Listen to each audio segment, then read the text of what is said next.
کہ لوگوں عقیدہ صحیحہ کی پہچان کر لو. صحیح عقیدے کی پہچان کروانے کے لیے لایا ہوں. یہ میرا دوسرا مقصد ہے تاکہ پتہ چلے کہ صحیح عقیدے کی پہچان کیا ہے. حضور نبی اکرم صلی اللہ تعالی علیہ وآلہ وسلم نے قرآن اور حدیث کے ذریعے جو پہچان ہمیں عطا کی،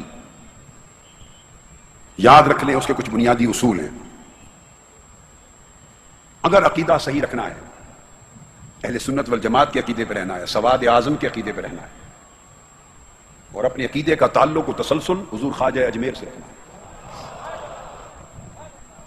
حضور سرکار غوث العظم شیخ عبد القادر جیلانی سے رکھنا ہے، حضرت شاہ نقشبند سے رکھنا ہے، حضرت مجدد الفسانی سے، حضرت شیخ سوربرد سے، حضرت امام ابو الحسن الشاذلی سے، شیخ احمد سید الرفاعی سے، اولیاء سے رکھنا ہے، اور اکابر ائمہ علماء اعلام سے رکھنا ہے. اعلیٰ حضرت مولانا شاہ احمد رضا خان بریلوی رحمہ اللہ تعالیٰ سے رکھنا ہے. تو پھر ہمیں انہی کے علمی نقش قدم پہ چلنا ہوگا جن چیزوں پر عقیدہ اہل سنت کی ترکیز ہے اور ہمیشہ ترکیز رہی ہے، ہمیشہ ترکیز رہی ہے. یاد رکھ لیں یہ نام اہل سنت ہے. 1400 سال سے بڑے بڑے اکابر ہوئے مگر اہل سنت کا نام بدل کر کسی بڑی سے بڑی شخصیت کے ساتھ مسلک کے نام کو نہیں جوڑا گیا. اب میری بات کو سمجھیں، مسلک کے نام کو نہیں جوڑا گیا. حضور خواجہ اجمیر بھی تھے مگر اس مسلک کو مسلک اجمیریہ نہیں کہتے، اہل سنت ہی کہتے.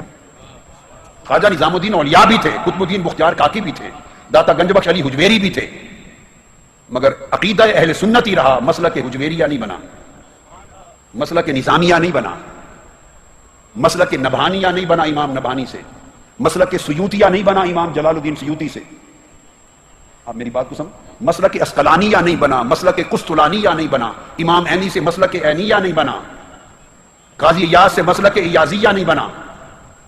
امت میں بڑے بڑے اکابر ائمہ آئے، محدثین آئے، مفسرین آئے، تاریخ بڑی پڑی ہے روشن ستاروں سے، مگر اہل سنت کا ایک وتیرہ رہا، بڑی سے بڑی کسی شخصیت کے نام پر مسلک کو معنون نہیں کیا. حضور علیہ السلام نے فرمایا تھا ما انا علیہ و اصحابی، مسلک عقیدہ وہ جس پر میں اور میرے صحابہ، میں سے مراد حضور کی سنت اور صحابہ سے مراد جماعت صحابہ. یہ نام آقا علیہ السلام نے رکھ دیا تھا اہل السنت والجماعت. اب قیامت تک اس مسلک کا نام بدلنا حضور کے رکھے ہوئے نام سے انحراف کرنے کے مترادف ہے، آقا علیہ السلام سے انحراف کرنے کے مترادف ہے. اگر آپ یہ کرنا شروع کر دیں، نسبت اساتذہ جو چاہیں آپ کے ہوں، میرے بھی ہیں، شیوخ جو چاہیں ہوں، جس سلسلے سے چاہیں منسلک ہوں، جس مدرسہ میں چاہیں پڑھیں، میں اصول سمجھا رہا ہوں آپ کو. انڈیا میں جس کسی عالم اور بزرگ سے چاہیں عقیدت رکھیں، یہ سب کچھ جائز ہے، مگر مسلک کا عنوان کسی بھی شخصیت، استاد اور شیخ اور پیر اس کے نام پر منون نہیں ہو سکتا.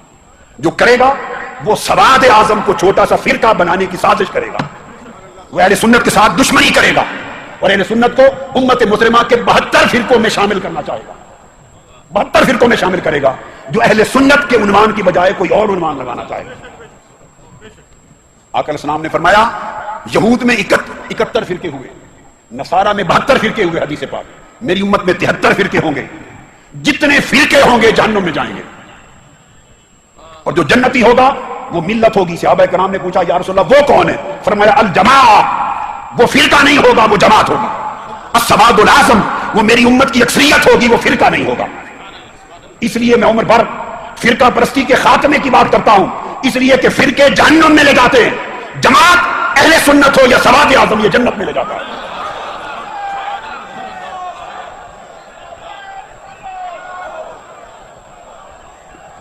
میرے اساتذہ میں اعلیٰ حضرت مولانا شاہ احمد رضا خان رحمۃ اللہ تعالیٰ علیہ بھی ہیں ایک واسطے سے. میرے اساتذہ میں حضرت مولانا عبدالحی بحر العلوم مولانا عبدالحی فرنگی محلی بھی ہیں، حضرت مولانا عبد الباقی محدث لکھنوی کے طریق سے. تو میں اگر اساتذہ کے نام سے ہم مسلک رکھنے شروع کر دیں تو پھر میں لکھنوی بھی کہلاؤں، کوئی دہلوی کہلائے. مولانا ارشاد حسین رامپوری بھی ہمارے سلسلے اساتذہ میں آتے ہیں، پھر کوئی ہم رامپوری بھی کہلانے لگ جائیں، کوئی حیدرآبادی کہلانے لگ جائے، کوئی بیروتی کہلانے لگ جائے. میرے اساتذہ میں امام نبھانی بیروت کے تھے، لبنان کے، تو پھر وہ فرقہ مسلک لبنانیہ بن جائے. ہمارے اساتذہ میں امام محمد بن جعفر القطانی ہیں جو امام نبھانی اور اعلیٰ حضرت کے بھی شیخ ہیں.